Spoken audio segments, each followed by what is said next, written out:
दोस्तों भोजपुरी के शेर पावर स्टार पवन सिंह ने अपना खुद का रिकॉर्ड खुद ही तोड़ दिया दोस्तों। जैसे कि आप लोगों को पता है दोस्तों कि पवन सिंह के जन्मदिन के मौके पे एक गाना रिलीज हुआ था जिस गाने का नाम था पाचे के नाचे आई है।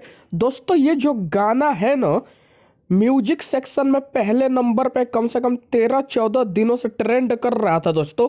बॉलीवुड के और भोजपुरी के बहुत सारे स्टारों के गाने आए, लेकिन किसी के अंदर इतना हिम्मत नहीं हुआ कि पवन सिंह के गाने को पहले नंबर से हटा सके।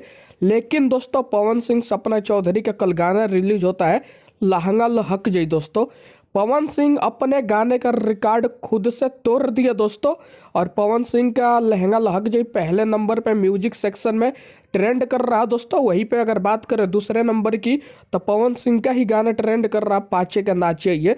यानी कि पावर स्टार पवन सिंह अपना रिकॉर्ड खुद से तोड़ दिए।